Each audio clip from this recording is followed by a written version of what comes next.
El dominio de las técnicas de talla de la piedra y la producción de artefactos fue fundamental para la adaptación del hombre al medio y para la colonización de los distintos nichos ecológicos del territorio americano. Los registros arqueológicos de artefactos líticos en el territorio argentino datan de hace más de 12.000 años y se los encuentra distribuidos desde la Puna hasta la Patagonia Sur. Las primeras evidencias de artefactos de piedra en el área andina se encuentran en cuevas y aleros, mayormente en el altiplano y también en la costa de Perú y de Chile. Las evidencias son muy diversas en cuanto a artefactos, realmente diversas. Hay distintos tipos de instrumentos de corte, de raspado, artefactos que sirven para perforar también, y lo que destaca en este momento básicamente son las puntas de proyectil. Hay una amplia diversidad y que en parte está zonificada. Si bien hay algunos diseños que tienen una amplia distribución areal, como las puntas cola de pescado, hay otras que están más restringidas espacialmente en momentos tan tempranos como 12.000 a 10.000 años atrás. Por ejemplo, las puntas Paiján, que se encuentran solamente en Perú y en parte de Chile. A su vez, hay otros diseños que son típicos de la Puna argentina y parte del norte de Chile, como unas puntas triangulares sin pedúnculo que se encuentran aquí en Argentina con fechas entre 11.000 y 9.000 años.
Para entender los procesos de talla es importante tener en cuenta dos cosas. Primero, los desechos de talla y por otro lado, los artefactos que intervienen en la talla. Otro punto no menos importante para entender los procesos de talla es el de los lugares donde ocurre este proceso. Las fuentes de obtención de la materia prima, las canteras o talleres donde se reducen los núcleos para obtener las formas base o soportes, y el lugar final, digamos, de acabado de las piezas, que esto puede ser en los mismos talleres o en los campamentos, los lugares residenciales de los grupos. Para la fabricación de una pieza que un artesano tiene en mente, digamos, una punta de flecha, obviamente el primer paso para conseguir ese objetivo es aprovisionarse de la roca con la cual quiere fabricar esa flecha. En ese sentido hay una diferencia si quiero un basalto a si quiero una obsidiana. Por ejemplo, son dos tipos de rocas distintas que pueden estar en lugares distintos. Entonces puedo ir a buscarla a un río o puedo ir a buscar a un afloramiento en una montaña. Una vez que tengo una masa que puede estar en distintos tamaños, tengo que quizá golpearla para reducirla de tamaño. De ese elemento inicial que se denomina nódulo, obtengo elementos menores, pequeños fragmentos que se llaman lascas. Esas lascas pueden ser obviamente ya tomadas de un modo en el cual ya estoy relacionando con ese producto final, que es esa punta. Entonces, la manera en la que mediante determinados pasos voy obteniendo y apuntando a ese artefacto, se genera obviamente una cadena operativa de producción de ese artefacto que tiene esta secuencia y que tiene involucrado también otros elementos. En esa etapa inicial, por una simple percusión con otro bloque de roca, puedo obtener un fragmento menor. Ahora después sí voy a necesitar otros elementos como maderas, o puede ser un fragmento de asta o un hueso denso para, mediante técnicas de microretoque o de algo más fino o de terminación final, hasta conformar esa punta de flecha. Es decir, esa cadena operativa tiene distintos pasos, muchas veces puede estar en un mismo espacio. Es decir, se puede, desde la cantera, un espacio puede funcionar como taller y puedo terminar armando mi flecha en el mismo lugar, o a veces eso se da en distintos espacios. Entonces, bueno, tenemos esa cadena operativa repartida en distintos lugares. Los artefactos líticos han jugado un papel importante en todas las esferas de la vida cotidiana en los pueblos cazadores, recolectores particularmente. Se han encontrado útiles destinados a las tareas, por ejemplo, del trabajo de las pieles, como raspadores, cuchillos, rederas, o puntas de piedra destinadas al armado de lanzas y arpones, o bien las puntas de proyectil para caza a distancia, como los dardos y las flechas. En el proceso de producción lítica se emplean distintos tipos de artefactos al momento de la manufactura y se generan distintos tipos de productos y subproductos.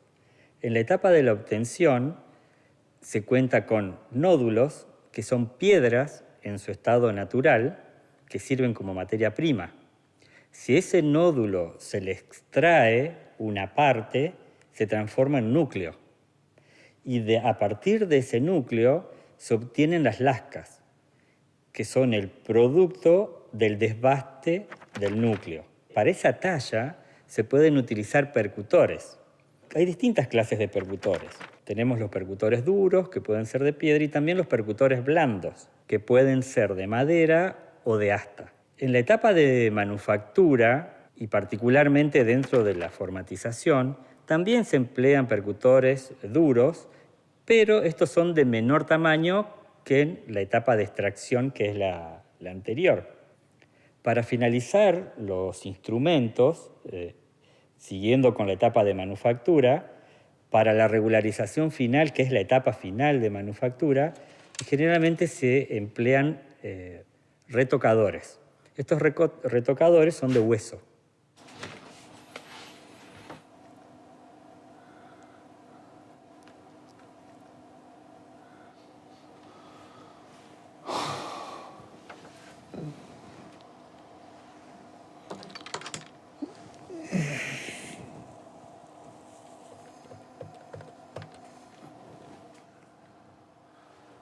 Fede, ¿cómo estás? ¿Qué decir, Fede, cómo estás con tus cosas? ¿Ya volviste a ir al IAM? ¿Las tenés desplegadas? Bueno, yo estoy ahora con la tesis de Silvana, pero ¿te parece que pueda pasar? Tipo antes de mediodía, 10 de la mañana, por ahí. Dale, Fede, métale. Sacá los bifaces o lo que tengas, digamos, más sofisticado como para verlo en detalle. Chao, abrazo, hasta luego. Hay distintos tipos de artefactos que obviamente dan cuenta de distintos tipos de usos por parte de un grupo humano. Es decir, para raspar un cuero necesito un filo no tan agudo como el de un cuchillo. Por lo tanto, esa formatización tiene que ver, ¿verdad?, con la elección de una roca en particular, de una forma de lasca en particular. Ese raspado tiene un movimiento frontal donde todo ese gesto primario, ¿verdad?, tiene una relación muy directa a la forma en cuanto al ángulo de ese filo, en cuanto a la extensión. Así que voy a tener algo que está direccionado, por ejemplo, al trabajo del cuero. En cuanto al corte de ese mismo cuero, sí voy a necesitar filos que tengan un ángulo agudo mucho más marcado, como son los cuchillos o ciertas raederas que permiten hacer ese trabajo de corte. En el caso de conformar armas arrojadizas, como puede ser una lanza o una punta de flecha o, digamos, el dardo de un propulsor, voy a necesitar puntas de distintos tamaños, ¿sí? Así como las lanzas tienen puntas de tamaño grande, de mayor a 10 centímetros, me lleva por un camino muy distinto al que necesito para producir una pequeña punta de flecha. Así que en ese sentido tenemos una variabilidad dentro de una misma categoría de artefactos, que son puntas de flecha, y que obviamente tienen que ver con una actividad primordial dentro de lo que sería esta actividad de la obtención de animales. En cuanto a la fabricación, por ejemplo, de cuentas de paracollar, se fabrican elementos que se denominan perforadores o microperforadores, que son elementos de un tamaño muy pequeño, sí, que deben tener obviamente la capacidad de poder perforar una valva o una semilla o algún elemento mineral como puede ser malaquita. Entonces hay distintos tipos de acciones que son cubiertas con distintos tipos de artefactos, entre los más comunes son estos. Sin duda, el desarrollo de los distintos sistemas de armas permitieron mejorar significativamente las relaciones del hombre con su entorno. En el caso tanto de la guerra como la caza, la producción de lanzas, proyectiles con sus puntas de piedra permitieron lograr con mejor eficacia los resultados buscados.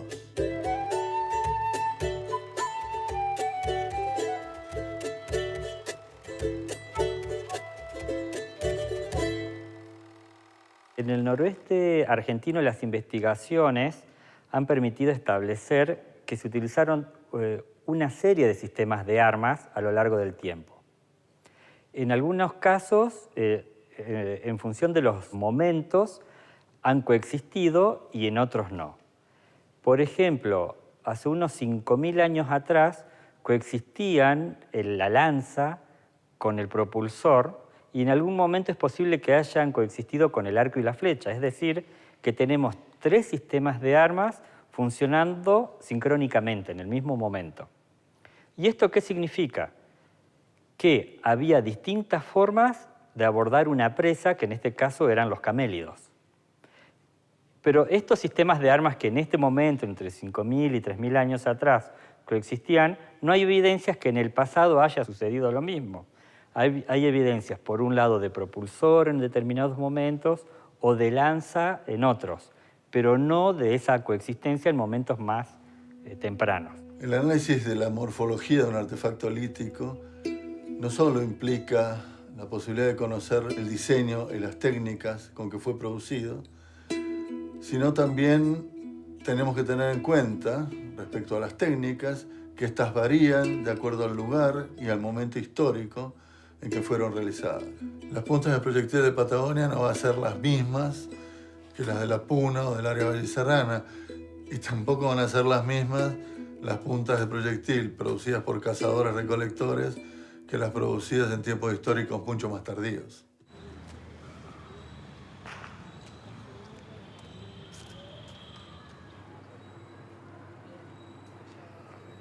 Tomé. Buen día, profesor, ¿cómo va? Sí. ¿Todo bien?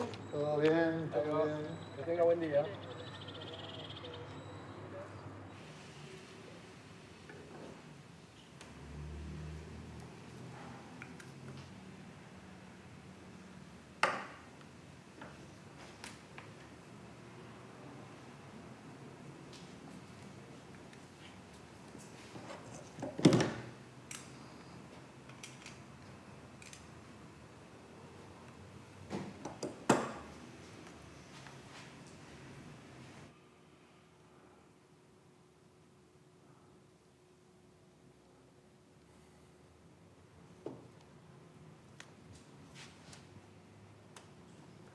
Fede Bobillo, ¿cómo estás? Carlos, ¿cómo andás? ¿Qué parece? ¿Cómo te fue? Bien, todo bien. ¿Lindo? Sí, bastante bien. Trajimos un montón de material. Impresionante Mucho de el taller. facial, ¿no? Sí, el taller es increíble. La verdad que hay una cantidad de formatización, pero abundante. Fuerte, che, mirá. Y ahora estaba viendo piezas y bueno, me llamaban la atención algunas piezas que la verdad que son como llamativas, ¿no? Para mí ya van para otra cosa o por lo menos están indicando otra cosa. Es como que ¿Ves ese bifaz ahí fracturado? Este se fracturó en proceso, Y ¿no? después, Pero, mira, hay algunos casos de puntas, ponele. O sea, o como cosas que iban para puntas, ¿no? Como por ejemplo esas bases, sí, ¿no? claro.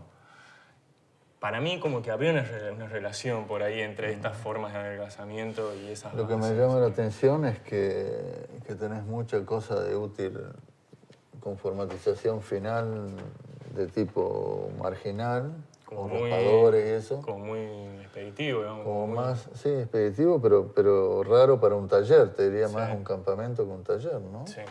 Y después eso? algunas cosas, por ejemplo, este tipo de puntas, o sea, o preforma o para lo que iba para hacer una punta. Sí, En primer lugar me llama preforma de punta. mucho la atención la materia prima, digamos. La materia prima Ajá, una 2. es una 2 seguro, digamos. O sea, yo la vi con la lupa y para mí me da 2, pero... No es lo que están tallando en el taller este. Y es que me llama la atención porque en realidad en esta cantera la materia prima que predomina es la 1 y la 5 y quizás 3, 7 en menor cantidad, digamos, pero no vulcanita 2. Lo que me llama la atención cuando analizas los desechos de talla es que no encontrás los desechos de la vulcanita 2 tampoco, ni los nódulos, ni los núcleos, ni nada por el estilo. ¿No? Yo creo que han usado este frente, che, como algo para raspar, como una rederita o algo por el estilo, ¿no? Y este tiene un desgaste más grueso y más tosco, más para algo de prensión de este lado que trabajo de esto, ¿no? Que Pero- tiende o a lanceolada o migdaloide o algo así. ¿Y vos qué pensás de la materia prima, digamos? O sea, que el hecho de que sea vulcanita 2, por ejemplo. Y que está traída para usar esto acá y lo abandonaron acá. Por eso te diría, es más como un instrumento de uso rápido local y que tiene todos desgaste en este frente y que lo han, sí, que lo han reformatizado acá como para algo de prensión, ¿no? Sí, es posible que sea una preforma de estas que la tienen y que la usan en el lugar y la descartaron en el lugar. Pero viene de afuera, obviamente. La materia prima totalmente. Sí. Pero la punta es parecida a la Sí, encontrada en los sí, sitios sí, locales, sí, digamos, y del área. la forma tiende a ser esta, digamos, una preforma de este tipo de puntos. De todas maneras, Fede, yo me voy a sentar esta noche a ver si encuentro alguna otra relación dentro de este con Vulcanita 2 en otros sitios. Bueno, Bueno, te voy a hablar esta noche o Bueno, mañana a la mañana dale. para Bueno, ver y lo vemos. qué encuentro. ¿eh? Dale, Carlos, Está bueno. bueno, muy buen material Sí, este. ¿eh? seguimos con esto, dale, chao.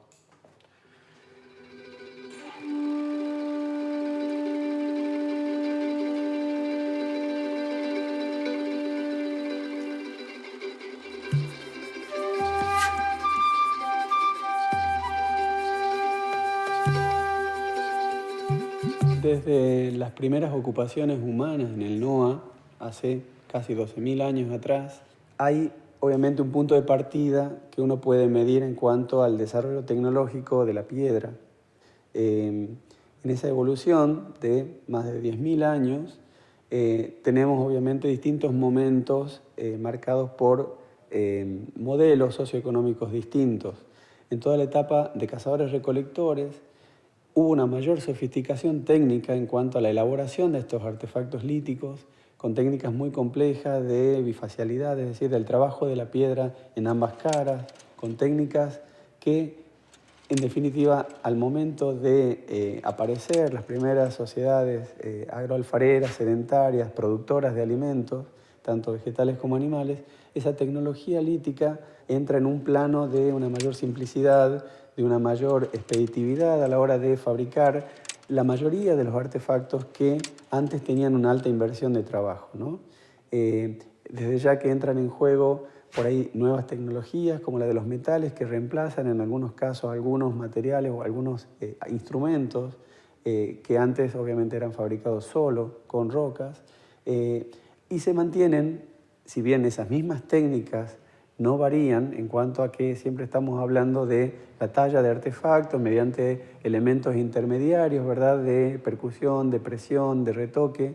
Está cambiando obviamente la necesidad, está cambiando el tiempo también que disponen estos grupos que ya tienen muchísimas más actividades, pensando en grupos agroalfareros que se asientan en un mismo lugar y tienen muchísimas otras ocupaciones en cuanto al mantenimiento de sus casas, de fogones, de acequias, de campos de cultivo, en donde justamente ese correlato termina dando la impresión de que se pierde ese refinamiento tecnológico previo de grupos cazadores-recolectores y se mantiene, eso sí, en algunas categorías de artefactos como pueden ser las puntas de flecha, en donde cierta destreza técnica se mantiene, digamos, muy, se diría, al nivel de grupos cazadores-recolectores, sin que esto sea un modelo tan lineal, pero en líneas generales es lo que está pasando dentro de esta historia que sintéticamente, bueno, tiene más de 10.000 años. Tanto las materias primas, como los conocimientos técnicos, como los diseños, circulan entre distintos grupos en ciertos territorios. Y esto nos habla de la movilidad de las poblaciones, de sus sistemas de intercambio, su red de interacción, particularmente a través de los 9.000 años de vigencia de las sociedades cazadoras-recolectoras en el continente americano. En momentos tempranos, aproximadamente entre 8.000 y 6.000 años AP, se observa en la Puna argentina que la gente que vivía en la Puna de Catamarca hacía uso de las obsidianas de fuentes de Puna de Catamarca. Y la gente que vivía en la Puna de Jujuy hacía uso de las obsidianas de las fuentes que estaban en Jujuy. Pero esta situación posteriormente se modificó. Hace aproximadamente 3.000 años atrás, 3.500 años, tenemos evidencias de la que obsidiana de Salta llegó a sitios arqueológicos de Catamarca y que obsidiana de Catamarca llegó a sitios de la Puna de Jujuy a 400 kilómetros de distancia. Y esto está señalando que había todo un sistema de interacciones entre la gente que implicaba el transporte de la roca, pero también de conocimientos e información sobre distintas cosas. Diseños de puntas de proyectil, pero no solamente sobre tecnología lítica, sino también sobre formas de cultivar, sobre pastoralismo, de nuevas tecnologías como la cerámica. Y a su vez se movían por el espacio toda una serie de objetos de origen biótico, como valvas de molusco, cordeles de fibra vegetal, toda una serie de elementos que se movían en ese espacio a muy largas distancias y que permitían articular a estos grupos de cazadores-recolectores ya en tránsito a la producción de alimentos con áreas muy distantes.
Los artefactos de piedra fueron verdaderas extensiones del cuerpo, ¿no?